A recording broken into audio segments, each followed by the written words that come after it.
All right, team, let's go ahead and dive into it. Oh, actually, oddly enough, I can feel the news cycle starting to pick back up because, I was talking a couple of weeks ago how it was kind of slow. There's not a lot of activity. Dental news kind of takes a holiday when it comes to summer. So, we've really been scraping the barrel again once I called out the illegal dental operations, the sexual predators, the embezzlement stories, all that, than to actually find something of interest and not totally a downer like I've been told that I am. So let's get straight into it. It was not that long ago that we were talking about Kanye again on this podcast.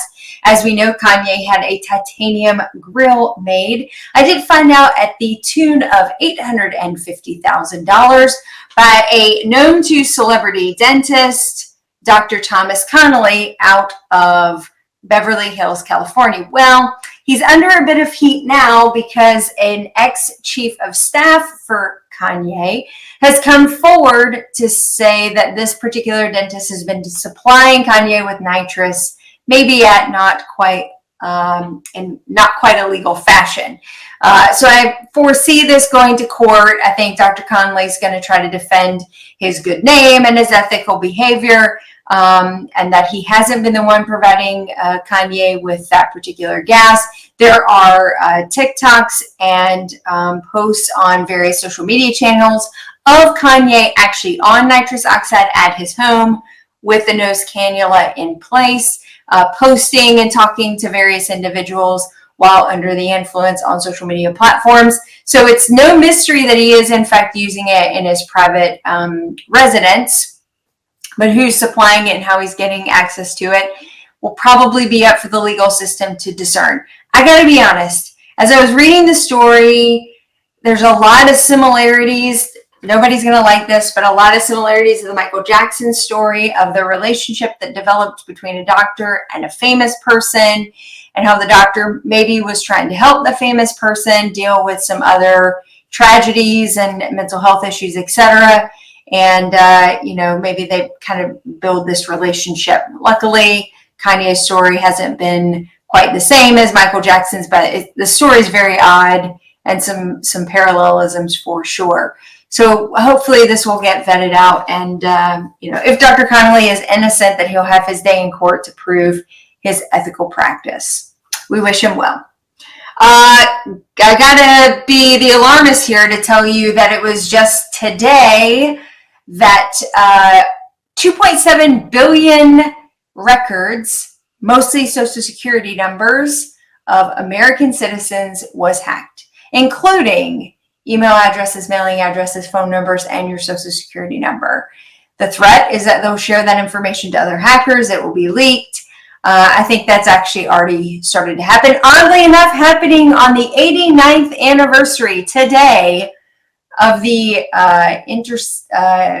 invention or beginning of Social Security here in the United States. On its 89th anniversary, all of our data has been stolen. I would suggest that you lock your credit to make sure that no one is getting access to it, because if you think for any hot second that your Social Security number is secure, I can assure you now, pretty much would have told you probably not a few days ago, but now feel really confident in saying that that information is no longer private anymore and is available to anyone on the globe. So that's really uplifting. I know the guys will be super pumped that I went with that story. Let's go into something a little bit more jovial. It's always funny when dentists make it in the news for something very weird. It's almost like they need to identify that this person was a dentist when they do something weird or dumb, and this story is no exception. A dentist was arrested last week for throwing a burrito at her husband's face during a birthday dinner. Yes, they were celebrating a birthday dinner. It was late at night. She had sprung for Taco Bell and McDonald's. I'm kind of thinking maybe they did like my favorite food from each fast food scenario. Like I would get the burger from Burger King, the fries from McDonald's, maybe the nachos and cheese from Taco Bell with a Baja Blast. Like maybe you do like that epic dinner where you're like, here's every food from your favorite fast food restaurant. Either way, they had Taco Bell and McDonald's, and the next thing we know, a burrito was slung at the face of the husband. Now, the story gets a little muddy because somehow the cops get involved. When the cops show up, the burrito is still affixed to the face of the gentleman. She goes to jail. She's arrested that evening for assault and battery with a burrito, spends the night in jail, comes home the next day, and I guess they're just going to have to figure this one out, maybe in divorce court. Not 100% sure how this one's going to work, but we wish them both. I think they should have a repeat on best fast food foods. Maybe they can try this again for another birthday. The ADA did come out this week with a first official U.S. standard on AI in dentistry. We've sort of been operating in this very nebulous space where AI has sort of been making its own rules along the way. There's been a committee actively hard at work within the ADA, comprising of a ton of doctors and industry experts throughout the U.S. to provide some standardization of what AI in dentistry should look like, benchmarks for what we should hold these companies and the technology to. The first U.S. standard has been posted. It is not official yet. Open comment period is until September 25th, I believe. If you want more information, go to the ADA website, look for the AI standard to make sure that your voices are heard. If you have, a strong opinion or want to participate in the activity of AI standards in dentistry, I think, is certainly important and a big part of where we're going.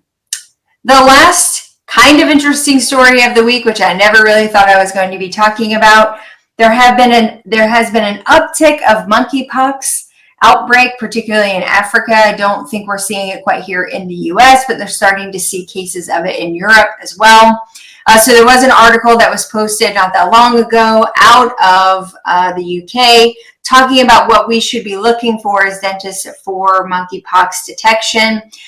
It's odd to read the story. It's odd to read the article, actually, because it reminds me a lot of what I think the early days of HIV and AIDS discussions would have been like, where this seems like this is definitely a serum mucous membrane exchange disease, maybe not necessarily in sexual conduct or AV exchange, but some type of pretty intimate contact. But the other piece of it would be familiarizing yourself with what the oral lesions would look like, because that is one of its main presentations. Well, that and the rectum, but I'm going to stick to the oral examination.